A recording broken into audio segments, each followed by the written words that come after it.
super teams. When a team in one way or another accumulates 4 to 5 star players, that instantly makes them favorites to win a championship that year. They usually come together when a team already has a core of a few all-star level players, and they're able to bring in a couple more.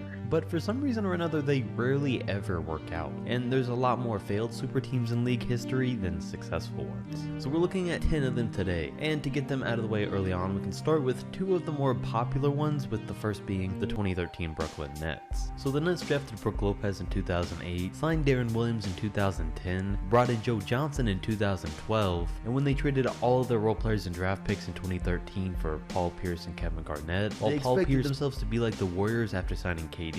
But they finished with a worse record than they had before they made the blockbuster trade. 49-33 the season before and 44-38 after it. I mean, when they first made the move, it looked like it had some potential, but I mean, KG and Pierce were already 36-37 at the time, but maybe they'd be able to be the leaders of the team while the young stars took over most of the actual work. But nope, the Toronto Raptors took them to Game 7 in the first round. Then the Nets lost 4-1 to the Miami Heat. Brook Lopez led the defensive end when he was actually healthy, but on offense it was like there were 5 separate stars, and none of them ever stepped up and took control as a leader. There was 0 team chemistry, and it was like 5 separate players playing against the other team. And it was so bad that Kevin Garnett was traded the next season, while Paul Pierce flat out left and signed with the Wizards. So all of this was given up for one failed season. But seeing where the Brooklyn Nets are now, I guess we can't complain. Then we have the 2012 Lakers, and this was another team hoping to have that KD to the Warriors type feel to it, but they didn't. LA missed out on CP3, so they got Steve Nash and Dwight Howard the next year to pair up with their championship core of Kobe, Artest, and Pau Gasol. And honestly, at first this team did have that KD Warriors feel to it. They got a prime Dwight Howard straight out of Orlando, and Steve Nash straight out of Phoenix, but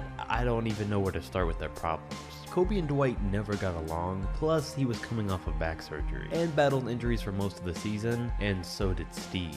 Well, he also didn't really ever find his fit on the team. So the team got off to a 15-21 start, and by the time the season was ending, they weren't much better, but Kobe was doing everything that he could to get them into the playoffs. At 34, he was nearly leading the league in minutes per game with 38.6, and was in the middle of playing over 40 minutes a game for the past 7 games when he tore his Achilles in the regular season, leaving Dwight Howard to lead the way into the postseason, where he only averaged 17 a game and got swept by the Spurs in the first round. By this point, it was clear that Steve Nash wasn't the same player, Kobe wasn't ever the same after his injury, Ron Artest left for the Knicks, Gasol eventually got traded, and Dwight Howard left for the Rockets.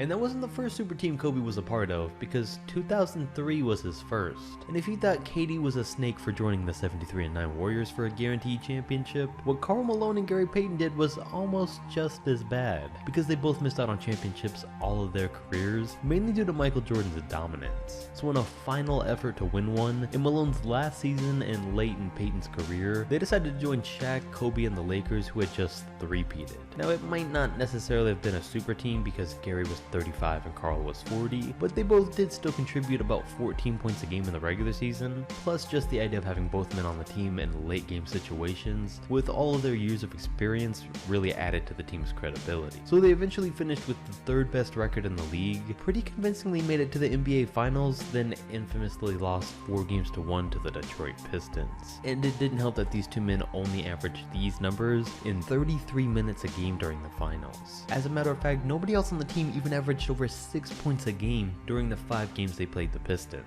So I mean, it might have looked like a super team to start the season, but by the end of it, it couldn't have been any further from it. And something similar happened with the 1995 Houston Rockets. At this point, Michael Jordan had retired for the first time. Hakeem had led the Rockets to a championship in 1994. Clyde Drexler, still in his prime, wanted to be on a contender, so he got traded to the Rockets in 95. They won their 2nd consecutive title. Then a 33-year-old Charles Barkley was also traded to the Rockets at the start of the 1996 season. And things looked great. The Rockets now had an insanely dominant trio on paper, and things started out that way with them going 21-2 to start the year, looking like serious threats. But injuries that bothered Clyde and Barkley all season long really slowed them down. So they finished with a 57-25 record, which meant that Hakeem had to do most of the work through the playoffs until they got to the Utah Jazz, where Stockton and Malone took down the potential super team. And that was their one chance, because after that things really fell apart, and the team, along with these three men, never played at that same level again. So injuries messed up a few of these teams, but they didn't mess up the Oklahoma City Thunder's super team,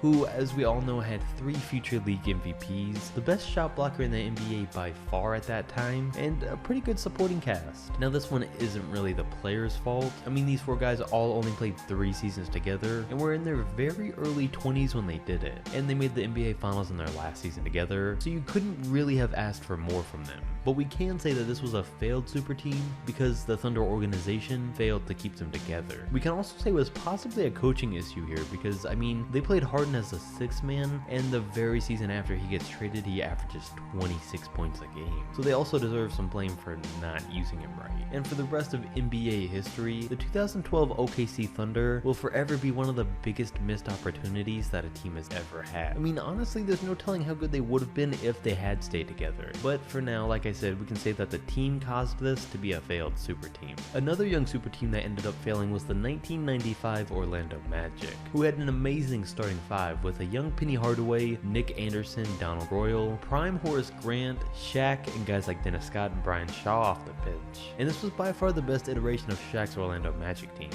They finished with a 57-25 record, beat Michael Jordan and the Bulls in the playoffs in '95, beat Reggie Miller and the Pacers the next series, and they were looking like potential NBA champions at this point, and they were in the finals, only 1 step away from that championship. The only thing they were missing though was experience, something that the other member of that '95 finals had, because they were playing Hakeem Olajuwon and the Rockets, where Hakeem outplayed Shaq, dominated, and helped sweep the Magic 4-0. Then the next year the team was even better in the regular season, but eventually got swept by the Bulls. And back-to-back sweeps definitely makes this a failed super team, and makes people forget just how good this team was because of it. And after that last sweep was when Shaq got traded, so the team was broken up just like that. Then this next one isn't really mentioned too much with failed super teams, but seeing how everything turned out, I think we can throw it in here and officially say that the Lob City Clippers were a failed super team. I mean, I know you wouldn't usually think of this team as a super team, but when you look at these guys and think about it, they had arguably the best point guard in the league at the time in his prime, a top 2 power forward in the league in what turns out to have been his prime, a dominant center on both ends, a Hall of Fame level coach, the 6th man of the year along with a great shooter in Reddick, and a roster full of veterans. And this team could never make it out of the 2nd round. I mean, honestly, I don't think I ever saw this as a real championship level squad, but looking back and seeing how they never even made a conference finals, right away makes me think that they underperformed. Now for the next team, I don't know that you can really call the 2001 and 2 Sacramento Kings a failed super team, but like the Clippers, just for how things turned out, we're gonna include them. They had a 5 of Mike Bibby, Doug Christie, Peja Stojakovic, Chris Webber, and Vlade Divac. On the court, they looked like the best team in the league, even being in the middle of the Lakers' three-peat. And they backed it up too, finishing with a league best 61-21 record that year. And they made it to the Western Conference Finals to face the Lakers.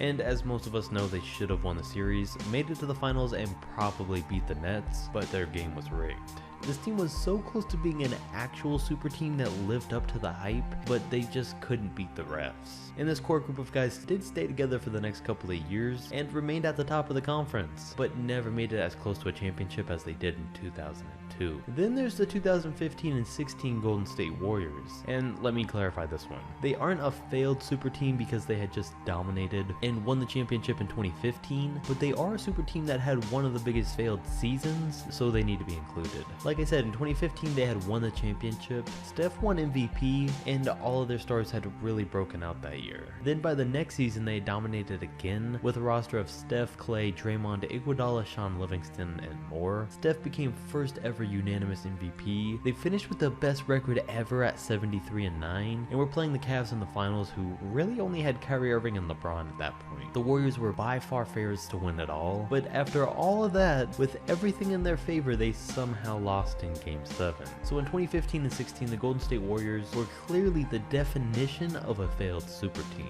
And now for this last one, I really don't know which is worse. The Warriors losing to the Cavs or what happened to the 2007 Dallas Mavericks. Because check this out. To close out the 2006 season, the Mavs finished with a 60-22 record. One of the best in the league. They had a roster of guys like Dirk, Jason Terry, Josh Howard, and Jerry Stackhouse, and they made it to the NBA Finals, but lost to D-Wade and the Heat in a series that a lot of people also considered to be rigged, and there's a lot of evidence to back that up. But with their mind on getting revenge, they came out the next season even better, and with that same core group of guys to finish with a league best 67-15 record. Dirk won the MVP, and going into the playoffs that year, they looked like favorites to win it all. But they didn't win it all. They actually lost in the first round to the 8th seeded Golden State Warriors, led by Baron Davis, Steven Jackson, and Jason Richardson. None of the Mavs stars were injured, and there was no rigged game. The Warriors that year just figured out a game plan to stop Dirk and capitalize on their weaknesses. And I don't know if there has ever been a more disappointing season for a team than